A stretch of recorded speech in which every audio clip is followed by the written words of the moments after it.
So, in the last lecture, we have discussed the few theorems, the Cauchy's theorem of first kind and Cauchy's theorem of the second kind, where we have developed some results which will help in getting the limit of the sequence n. And remember that Cauchy's theorem, Cauchy theorems, that is, if the sequence n, of real numbers converges to L, then the sequence A1 plus A2 plus An by n, this sequence will also converge to the same point L, and we have seen the proof for it. That is, a sequence converges to L will imply the convergence of the sequence of their means, arithmetic means. The converse of this is not true. Converse of this result is not true in general. That is, a sequence n for which this sigma A1 plus A2 plus n by n will go to L, but sequence n may not go to L. For example, if we consider the sequence n as 1 plus minus 1 to the power n divided by 2, we take this sequence. Obviously, the sequence n tends to, when n is, let us take this minus sign, let us take this is minus sign or minus, take the minus sign, 1 minus 1 to the power n. So, if the sequence, if we choose the sequence n as 1 minus 1 to the power n, then as n is even, then this term becomes positive and this is minus. So, n will go to 0 along even ends. When n tends to infinity, then along the even direction, and when n is even and tends to infinity, then it will go to 0, while when n is odd, then this becomes minus plus 2 and this will go to 1. So, limit of this sequence does not exist. So, limit of the n as n tends to infinity does not exist. We do not have a single limit here. However, if we consider the A1 plus A2 plus An by n, then this comes out to be, say, when n is odd. So, when you take n is odd, then A1 becomes this is plus 1. So, 1, A3 becomes again 1, because A3 is this minus plus 1.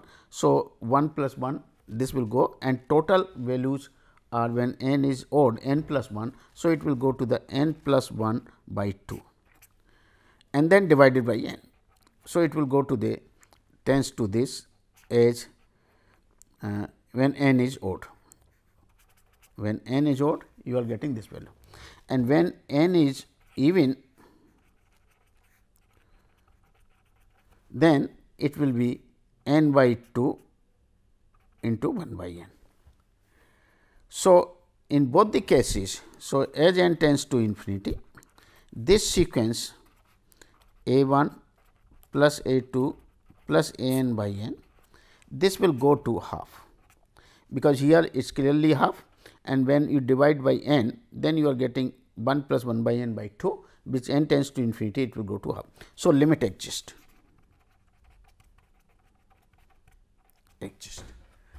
Okay. So, here the Cauchy theorem, one side is true, that if n converges to L, then the sequence of their mean values A1 plus A2 plus An, sequence of the means will go to the same limit L. Similarly, when you go for the second result of the Cauchy,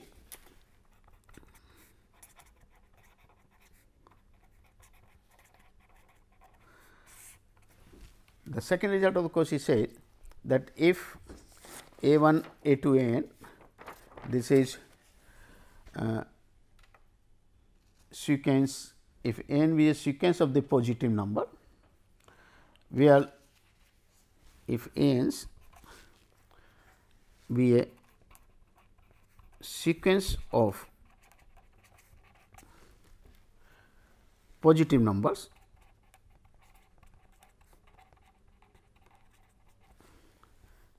and limit of an plus 1 y an as n tends to infinity exist n equal to L, then limit of the an to the power 1 by n when n is sufficiently large will also L. The converse is again not true in general. For example, suppose I take the sequence n's equal to 1 if n is odd and equal to 2 if n is even.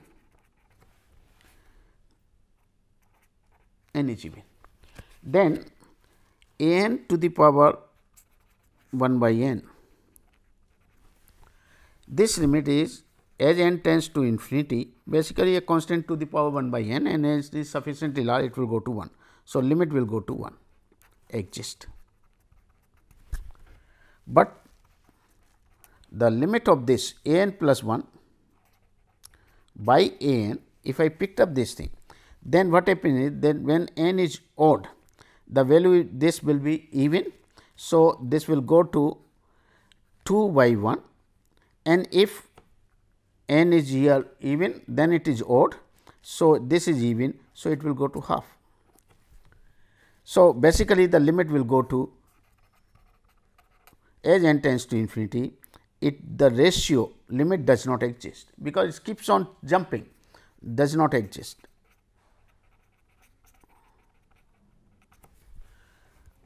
And this shows the converse is not true. Okay. So, here these two examples which we have discussed. Let's see.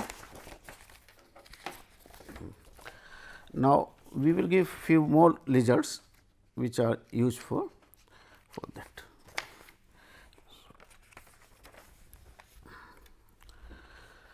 So, let us see the first is fundamental theorems on limit.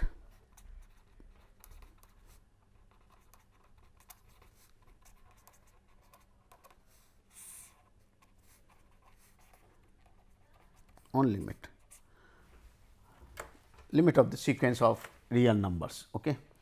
So, what this theorem says, if x n and y n be the sequences of real numbers, if x which is a sequence x n and y which is sequence of y n, if x n y n be the sequences of real numbers,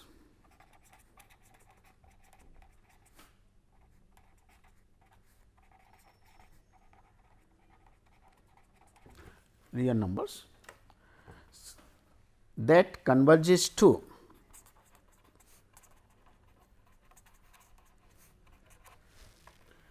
the real point x and y respectively, and let C be any constant R, C belongs to R, real number. Then the sequence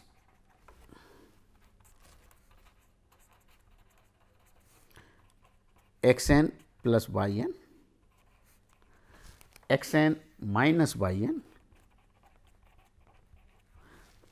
x n into y n,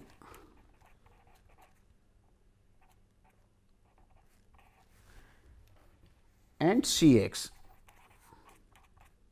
C x n and C of x n will converge or converge to x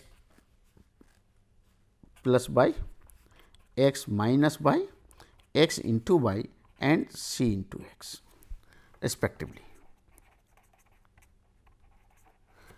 Okay. So, let us see the proof. Proof is very simple. We have already discussed the proof while considering the sequence of rational numbers and in terms of the Cantor's and Dedekind's case. So, let us see one of the proof of the suppose x n and y n are convergent, given suppose x n converges to x, y n converges to y, this is given. So, for a given epsilon r greater than 0, there exists n n 1 n n 2 which depends on epsilon r such that mod of x n minus x is less than epsilon r for all n greater than or equal to n 1 and as well as mod of y n minus y is less than epsilon r for all n greater than n 2. Let us take this. Now, choose the n, choose say n naught which is the maximum of n 1 and n 2. Okay. So, there is n 1 n 2. So, consider mod of x n plus y n minus x minus y. Now, this is less than or equal to x n minus x plus y n minus y. Now, when n is sufficiently large greater than n 1, then this part is less than epsilon r. When n is sufficiently large from n 2, this part is less than. So, when you choose n to be greater than n naught, then this is less than epsilon r plus epsilon r for all n greater than n naught. Therefore, the sequence x n plus y n will converge to x plus y, and that proves the things. Okay. Similarly, now, if we take other parts, say second, similarly x minus, similarly for x n minus y n, this sequence will go to x minus y. Proof will be the same. Then for x n y n, let us take this sequence. Let x n given x n converges to x and y n converges to y. X n converges to x and y n converges to y. So, we wanted to show that this is less than equal. Okay. So, consider x n y n minus x y mod of this. Now, this will be less than equal to x n y n minus y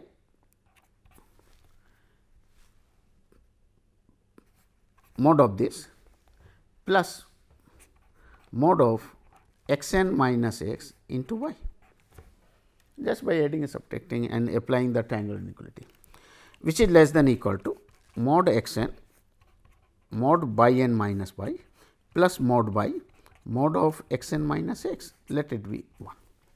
Okay. Now, since our x 1, since the sequence x n is convergent sequence, so it is bounded. So, there exists m 1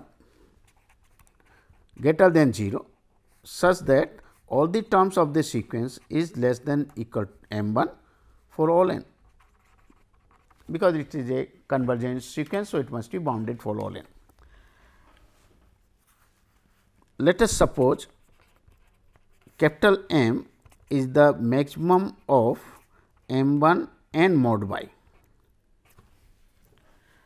So, we can choose this thing like this. Now, further this part from 1 we get mod of x n y n minus x y is less than equal to, this is less than m into mod y n minus y, plus m into mod x n minus x. Now, y n and x n both are convergent sequence. So, for a given epsilon, since x n converges to x, so for given epsilon greater than say 0, there exists some k 1 depends on epsilon such that mod of x n minus x can be made as small as you please. So, suppose I choose the smaller number as epsilon by 2 n. Similarly, y n converges to y. So, for the given epsilon greater, there exists k 2 which also depends on epsilon such that y n minus y is less than epsilon by 2 n. Okay. Now, once you have this, then you choose the k as the maximum of k 1 and k 2. Let us take k to be k 1. Then, if x 1, so for n greater than equal to k, for this number, what happened? Use the from 2, we get mod x n y n minus x y is less than equal to. Now, this is less than equal to epsilon by 2 m. So, basically this is epsilon by 2, this is less than epsilon by 2, but this is true for n, there exists k 1 such that this is true for all n greater than k 1, and this is true for all n greater than k 2. So, if I choose the k as a maximum of k 1 and k 2, then both the results are true for n greater than k. So, when choose n greater than k, then this is less than epsilon by 2, this is also less than. So, this is less than epsilon from 2. Okay. So, this shows that x n y n converges to this. Okay. So, this implies x n y n, this sequence goes to x y as n tends to infinity. Okay. So, this will be okay. Similarly, when you take the third, say c of x n, in a similar way you can do it. Otherwise, by n you can consider as the constant c. So, by n a sequence c and it will converge to c x as per this. Okay. Now, if the sequence, another result is if x n and y n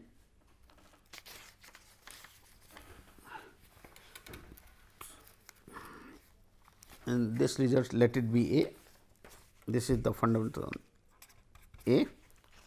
So, let next result is b.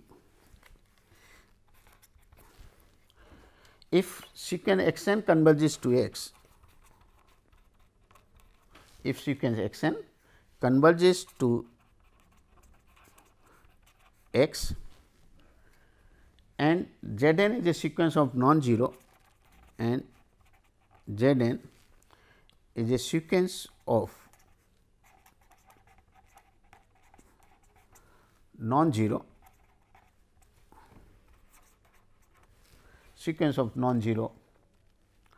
real numbers,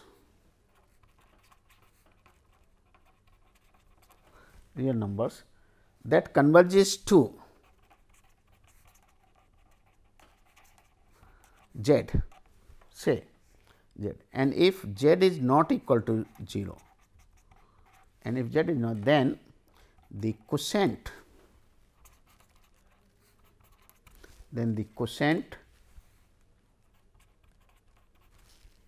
sequence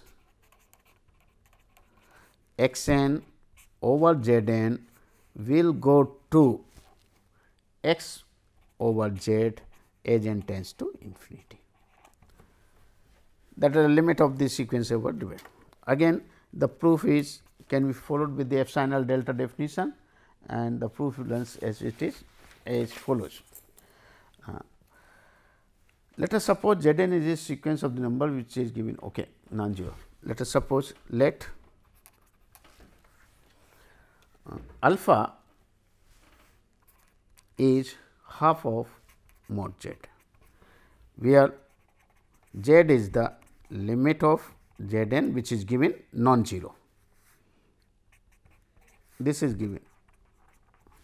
So, let us pick up the alpha like this. Okay. Now, since z n converges to z, so for a given epsilon greater than 0, there exists a natural number or integer, there exists a natural number or positive integer k 1 such that mod of z n minus z, mod of z n minus z is less than alpha, okay, is less than alpha. Now, this implies that z minus alpha is less than equal to minus z n minus z, which is less than equal to mod z n minus mod z for all n greater than equal to k 1. Why? Because this is true such that for all n greater than k 1, we have this thing. Now, if I take minus sign, then minus alpha is less than this, fine. Now, apply the triangular inequality. So, what you get is mod of z minus, because z 1 minus z 2, mod of this is greater than equal to mod z 1 minus mod z 2. This result is true. So, using this result, we get this part. Okay? Now, half of this z. So, what will therefore, what will be the mod z minus alpha? Bring it here. This is greater than equal to mod z, less than equal to mod z n for n greater than equal to k 1, but z minus alpha, alpha is mod z by 2. So, it is basically half of mod z. So, when it is sufficiently large, the sequence of the term mod z n is greater than equal to half of mod z. Okay. Now, use this one, this is say 1. Okay. Now, consider mod of 1 by z n minus 1 by z.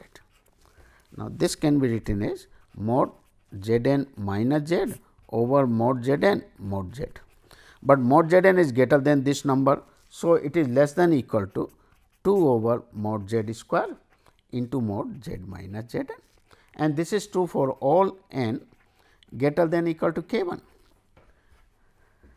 Now, as z minus z n goes to 0, because z n sequence converges to z. So, for a given epsilon, now for given epsilon greater than 0, given, we can find there exists a natural number, a positive integer k 2 such that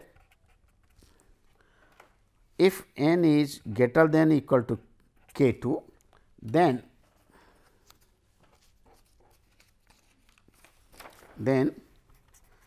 mod z minus z n, this sequence less than the number epsilon mod z square by 2. This is a smaller number. So, since z n converges to z, so we can identify this thing for all n greater than k 1. Okay. Now, this is true for all n greater than k 1. This is true for all n, sorry, all n greater than k 2. This is true for all n greater than k 1.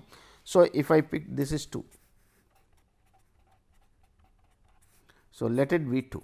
So, if we want to 1 on 2 combine, then what happens is that this k, if I take k, a integer which is maximum of k 1 and k 2, then this difference can be made less than epsilon for all n greater than equal to k, because both these are true, and this shows the sequence z n 1 by z n goes to z. Therefore, limit of the sequence 1 by z n as n tends to infinity is 1 by z. Okay. Let it be Now, we are interested in x n by z n. So, it is the as good as x n into 1 by z n. So, the sequence x n into 1 by z n will go to x into 1 by z, that is the answer, because of the product of the two sequence. This is product of the two sequence will go to this. Okay. Then next result is now some results on limits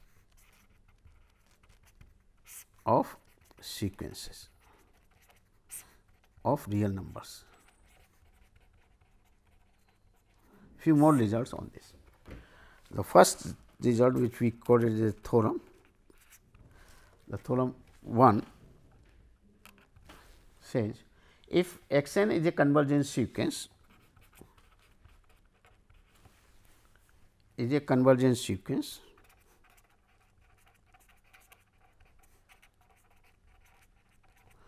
of real numbers,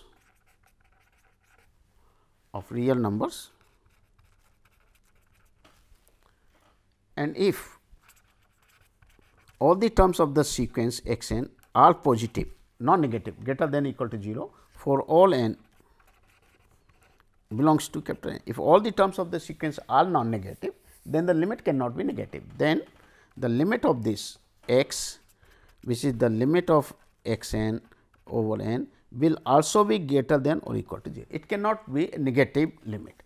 The limit of the sequence of non-negative term will always be a non-negative. The proof of this is, let us prove by contradiction. Suppose the limit is negative and then apply the condition for this. So, let us suppose limit x is negative, say x is equal to minus epsilon. Okay. Then for this epsilon,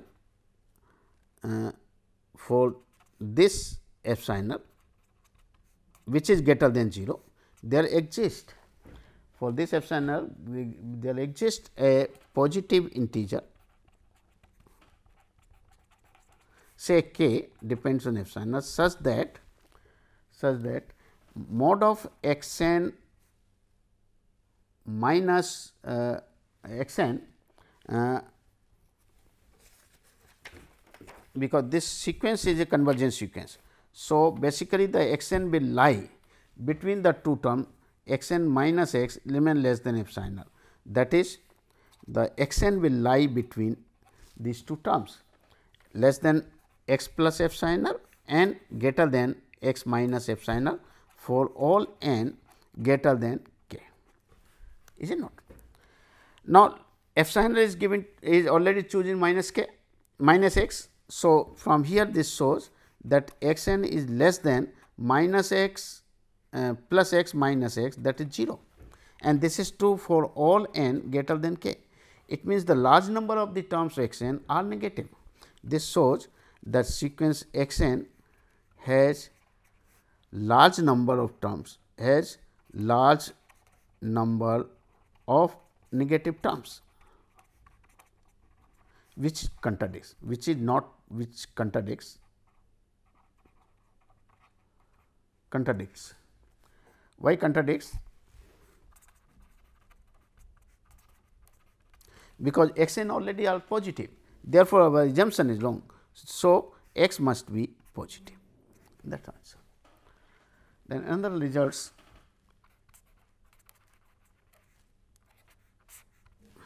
two says if x n n by n are two convergence sequences,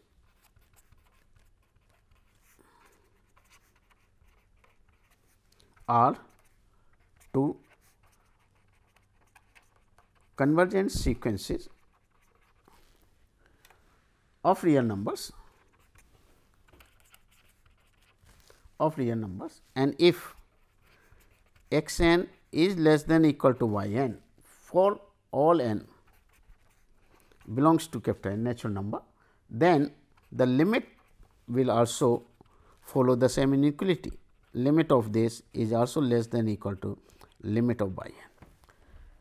And similarly, for the sandwich theorem which we have shown earlier, that if x n and by n are the two sequences and z n is a sequence which lies between x n by n, and if the limit of x n by n converges to the same limit, then z n will also. So, that is the sandwich theorem, which also we have shown earlier. Okay. So, this is what now next is result is divergence sequence we have discussed. Now, theorem third, let the sequence x n converges to x.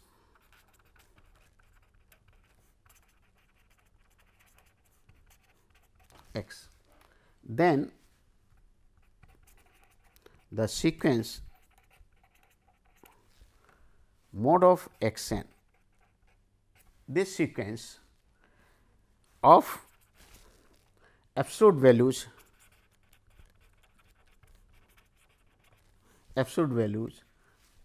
converges to mod x. That is, if the limit of the sequence is x, then limit of the mod x n will also be mod of x.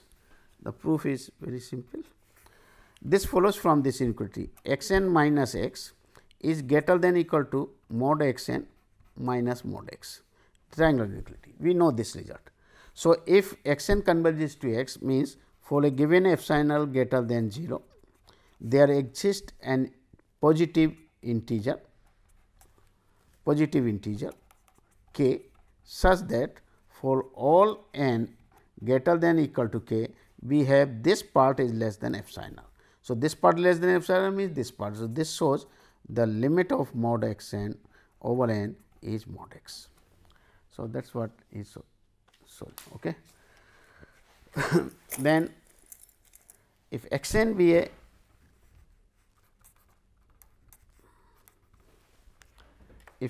a sequence of real numbers, a sequence of real numbers that converges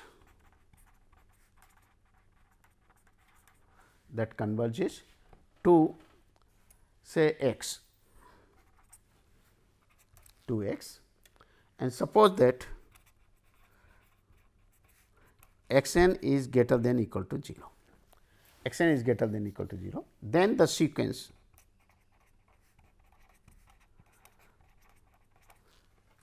under root of x n, this sequence of positive square root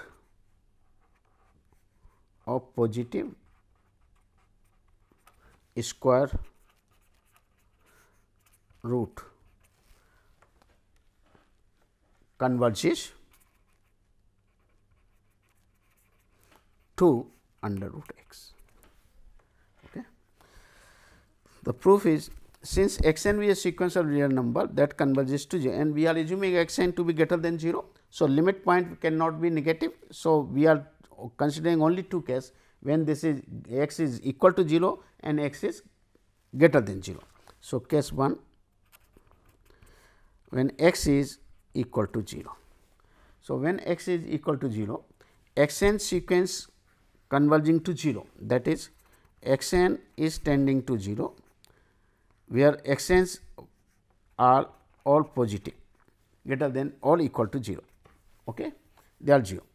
So, for a given epsilon, so by epsilon, for given epsilon greater than 0, there exists an k in positive integer k such that x n which is greater than equal to 0 will less than x n minus 0 is less than say epsilon square for all n greater than k. Therefore, under root of x n will less than epsilon for all n greater than k. So, the limit of the sequence x n will. So, limit of the x n when n tends to under root of this will go to 0. Similarly, if we take x to be non-zero, then in that case non-zero and greater than 0, because x greater than 0, then we consider under root x n minus under root x. Now, let's rationalize it. So, multiply n divided by under root x n plus a, we get x n minus x over root of x n plus root x. Okay. Now, this is given under root of x n and both are positive. So, this will be less than equal to. So, if I take mod of this, then this is less than equal to mod x n minus x, and so this part under root x n plus x is greater than 0. So, this will be greater than equal to root x. So, it will be less than equal to root x. This is positive, this is positive. So, this will be greater than root x. So, 1 upon this will be less than. Therefore, this limit of this is the same as the limit of this under root x, but this limit is tending to 0. So, this implies that limit will go to the. So, this implies limit of under root x n over n is under root x. So, nothing, not much to be proved. Okay. Then we go for monotonic sequence. We have discussed it already. Now, yes,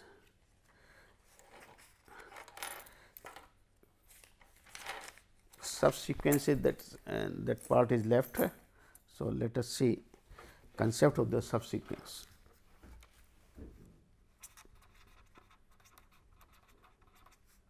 Subsequence of a real number, of real numbers, real sequence. Okay. So, let x n be a sequence of a sequence of real numbers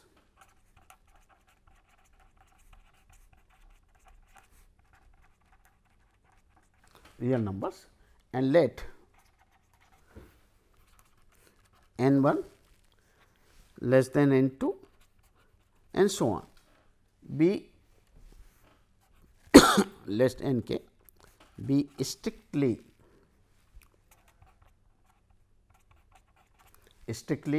increasing sequence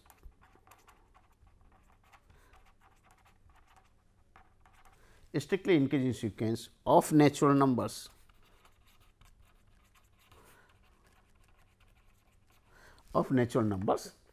then the sequence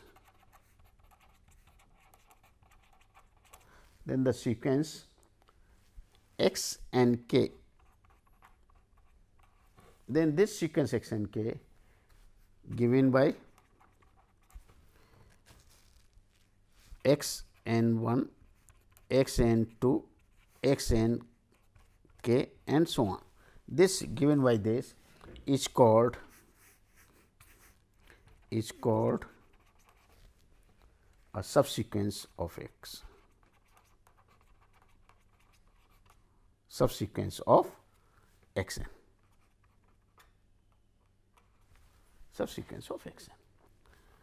Okay. For example, if we take this say sequence x n is 1, 1 by 2, 1 by 3, 1 by 4 and so on. This is a sequence x n.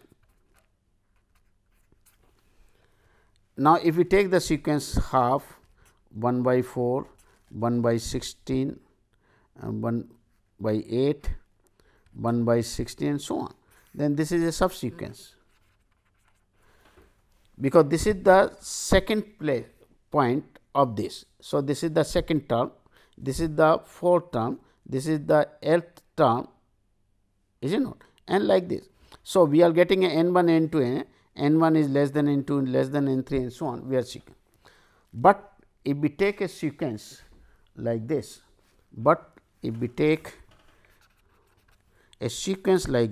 say 1/4, 1, then let it be 1/8, then 1/6 and so on, then this is not a sequence, not a subsequence. Why? Why it is not a subsequence? It is a sequence, but it is not a subsequence. Why? Because the order is not a 10, because here n 1, this is the fourth term, this is the first term, this is the first term, this is the 8th term, this is the 6th term. So, there is no such order like this n 1 less than n 2 less than n 1 is not less than n 2, n 2 is less than n 3, but n 3 is not less than n 4 like this. So, it does not satisfy the criteria of the subsequence like this. Please check, is it okay? So, that will be the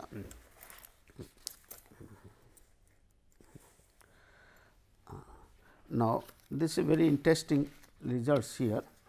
The result says okay, monotone subsequence theorem, monotone subsequence theorem.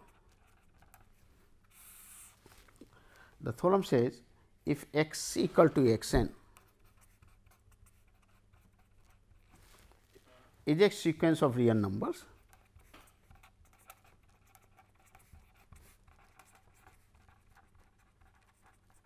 is a sequence of real numbers, then there is a subsequence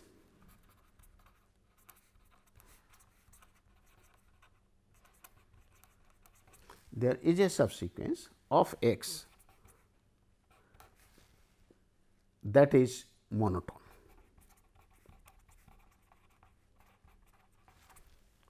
So, this is a very interesting result, that every sequence has a monotone subsequence. Every sequence, that is, the result is very interesting, that every sequence has a monotone subsequence.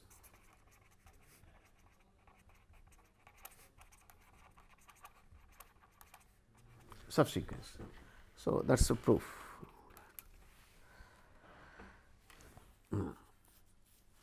Let us see, suppose we have a first we defined a term, say x 1 x 2 x n.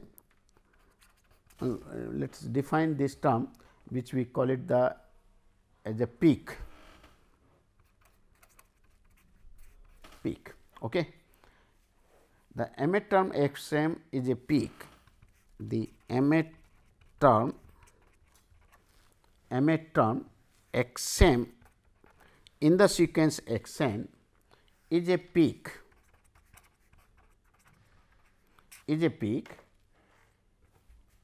if x n x m is greater than equal to x n for all n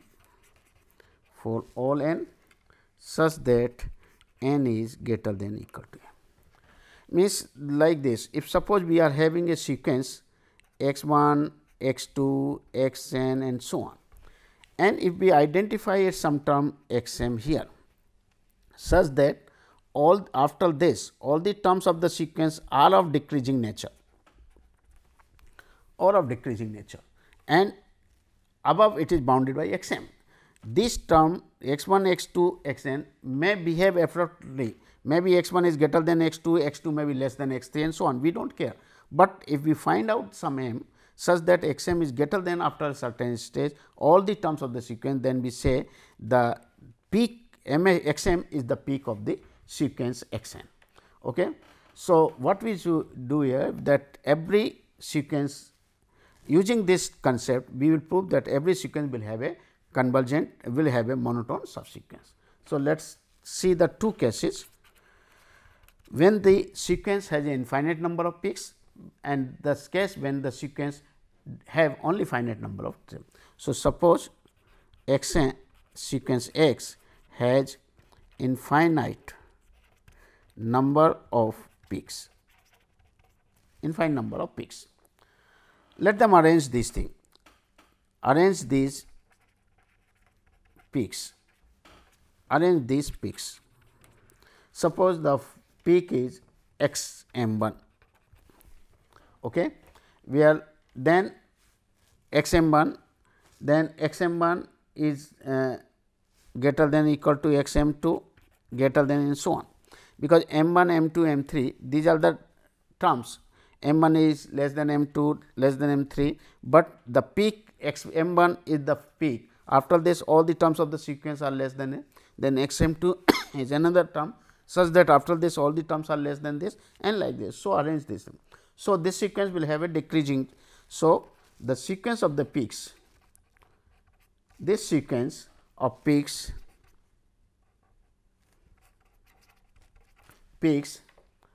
is a decreasing subsequence, is a decreasing subsequence of x.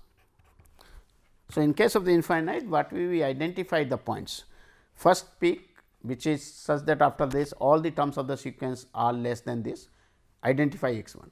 Then after certain stage again you will find out some term for which the condition that x m is greater than x n satisfy for all n greater than m and like this. So, arrange this thing. So, you will get a monotonic decreasing sequence for that. Now, if x has a finite number of, if x has a finite number of peaks, maybe 0 also, maybe 0, no peak, this is also possible. So, if the finite number of 0, let these peaks be in increasing, this will be listed by increasing order. Okay. So, let this peak be arranged in increasing order. Let us say in increasing subscripts. That is, if m 1 is less than m 2, that x m 1, x m 2, these are the peaks x m say r, and arrange in the increasing circuit, that is m 1 is less than m 2, less than m 3, and this is m r. Arrange in this. Now, let us pick up this term. Pick up the sum. Let S 1 is the term which is after this peak or at m r peak in this first index beyond this. Then this S 1 cannot be a peak, because this is the peak and this is the last peak. So, we cannot take any number which is greater than this can be a peak. So, S 1 is not a peak. Okay. Means x is finite, then S 1 be a first index. Okay. Once S 1 is not a peak, it means there will be some point, here is m r. So, S 1 is this point something. Now, S 1 is not a peak, it means there may be a some number S 2 which is greater than S 1, then only it is a S 2 we can identify. So, there exists an S 2 such that S 2 is greater than S 1, because S 1 is not a peak. So, once it is greater than, then the corresponding sequence x S 1, obviously, this peak is less than x S 2. This term will be less than this, okay, corresponding. Again, since x is 2 is not a peak,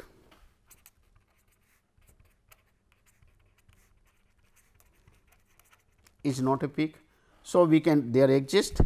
So, there exists another term S 3 greater than S 2 such that the term of the sequence x S 2 is less than x S 3, because this is not a peak, this is not a peak. So, a term will be there which is greater than this, and continue this. So, once you continue, then we get a sequence x x s k, a sequence increasing sequence of x, which is monotone increasing sequence. So, this shows that every sequence will have a monotone subsequence. It has a subsequence of x that is monotone. Following these two, we have an important result which is known as the Bolzano-Weierstrass theorem.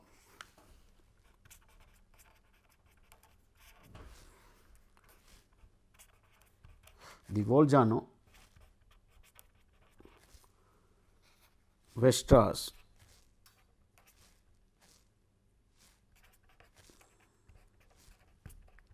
theorem. What this theorem says, a bounded sequence a bounded sequence of real numbers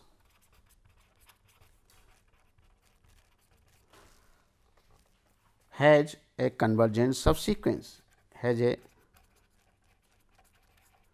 convergent subsequence, has a convergence.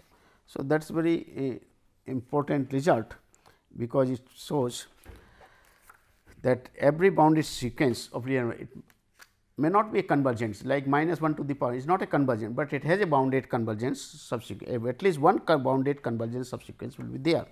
The proof is based on the previous result. Suppose x n is a bounded sequence, is a bounded sequence of real numbers, of bounded sequence of real number. Then it has a subsequence x n that is monotone. Now, since it is a bounded sequence of real number, so it will have, then it has, suppose a bounded sequence of real number. Okay. Then it has a subsequence, because every sequence has a subsequence, it had a subsequence x and k, that is monotone by the previous result, that is monotone by the previous result. Okay. Now, since subsequence is also bounded, since this subsequence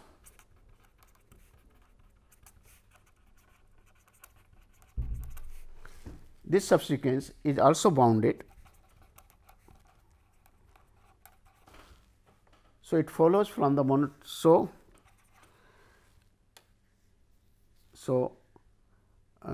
every, now one thing, this is a subsequence which is monotone and is bounded. So, by bounded by the monotone theorem, monotone convergence theorem says that if a sequence which is monotone or and bounded above or below must be convergent. By monotone convergence theorem, this sequence will be convergent. So, this proves that a bounded sequence of real number has a convergent subsequence, that proves the result. Now, this completes your first module, that is Cantor's theorem, Dedekind's and theory of sequences. Now, here the books which I followed, books which are used, reference, the first book which I take it as a introductory by Robert G. Bartle, introduction to real analysis. Second book which I followed is by Enschler, that is theory of real variables. I think that is the theory of real variables or something, I will give the name exactly, theory of real variables or theory of real functions, like that. So, mainly these two books I followed for this section. Thank you very much.